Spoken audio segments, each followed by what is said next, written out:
Hello YouTube, this is Outlaw2747 back again with part 2 of my ending logos video. And we last left off at the Mark 7 Hammer Limited logo. About that logo, it's actually pretty popular if you think about it, because the sound effect of the hammer striking the object, I'm sorry at the moment, my brain's a little confused, I don't know what the object is hitting. Anyways. That sound and the ominous music playing in the background, which makes it creepy to some people, is actually found in other logos. I believe one is called William Street and the other used to be Ghost Planet Industries. That same ominous music and that same sound that the hammer makes. It's a pretty old, nostalgic logo. You know, of the guy, the man with the weathered hands carving the Roman numeral 7, and then Mark Limited popping up. And that's pretty much it for Mark 7. Like I said, the creepy factor would be the music. And just the metal clanging sound. That's about it.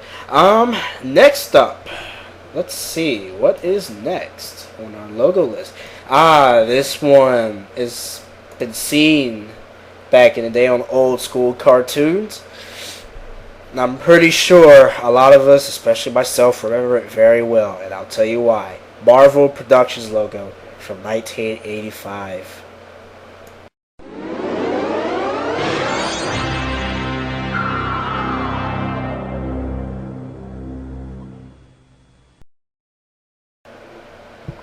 The old school Marvel Productions logo.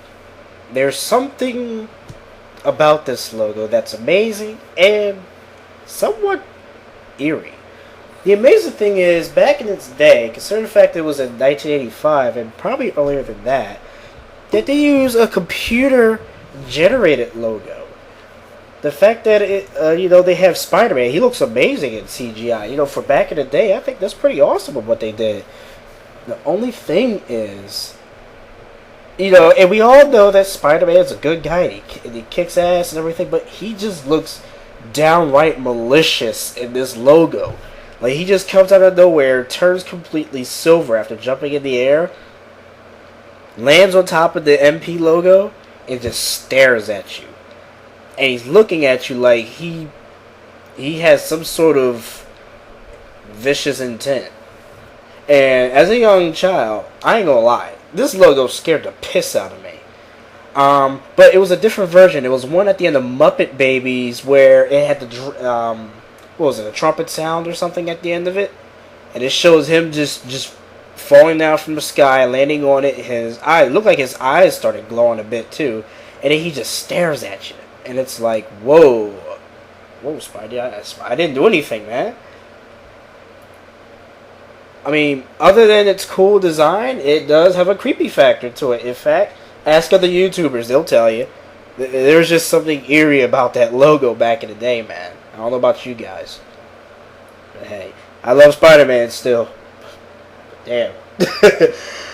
Anyways, on to our next logo. This one is very, very popular. It's so popular, it has a nickname. It is known as the Closet Killer. Ladies and gentlemen, Paramount TV from 1969.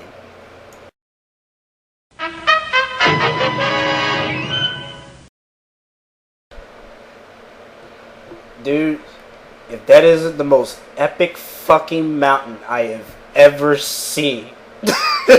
This logo, when I first seen this, I actually don't remember it from my childhood. I remember other Paramounts, but I saw this on YouTube one day. And the fact that they just have this loud fanfare for this mountain just cracks me the hell up. I don't know where they come up with this stuff. But anyways, let's analyze this logo here. It's very short, but there's quite a bit to talk about here. First off, you see it's like a whole banner, and it shows Paramount on the left, and it cuts off the mountain on the right, and you have the red background. Okay, simple enough. But then it has that loud fanfare music, which that would be the creepy factor of this. Is a loud fanfare, and then for some reason they zoom in on the mountain as if it has to be seen in its full entirety. Otherwise the logo's not complete. I think they did that because of the Gulf Western Company line at the bottom of the mountain. But other than that, like, what were they thinking when they created this logo? With the whole, I mean, the music, the reason why they call it a closet killer, because it sounds like from one of those old movies where you have a woman walking into a room or something, and some dude with a mask and a knife in his hand was just going to pop out and stab her. You know, that's what it sounds like. So, people, if you see this blue mountain, white mountain, bluish white mountain, I don't care what you call it, don't provoke it. It will come in your closet, it will pop out, and it will kill you. Do not fuck with old school Paramount. Anyways, that's enough of bashing that logo. It's just funny to me, I'm sorry. But this one, you see, I believe this was at the end of Xena, I think. Renaissance Pictures.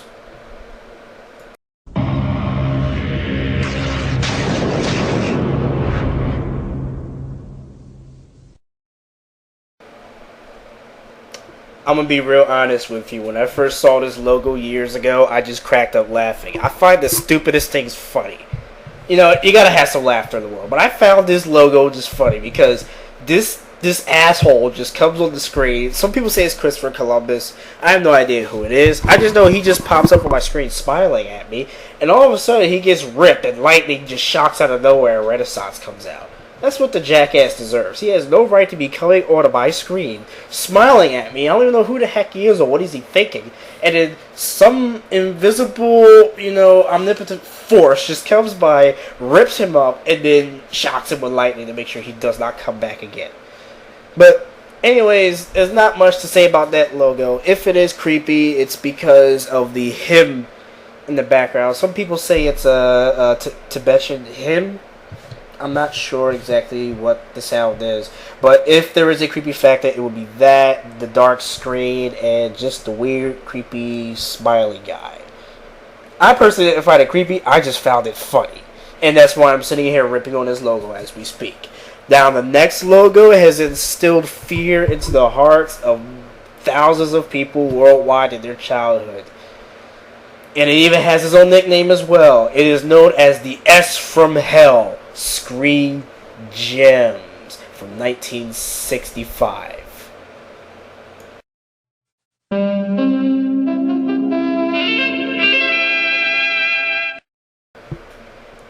Now, I will be honest, I can only vaguely remember Screen Gems, the S from Hell specifically, and there was actually different types of this S. It came in different color patterns, and sometimes the music was a little bit slower or slightly faster. Especially the transition of the discombobulated S or whatever.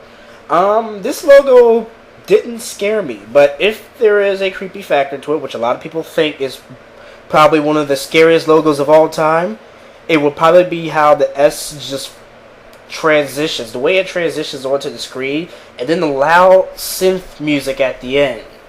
You know, it's always that synth music or a dark background that usually scares the crap out of people. The S from Hell is probably one of the most popular logos on YouTube and probably ever. You know, especially amongst the old school folks. For me, I don't find it scary, I don't find it funny, I find it quite normal. It's just the loud synth is the one thing that'll catch your attention.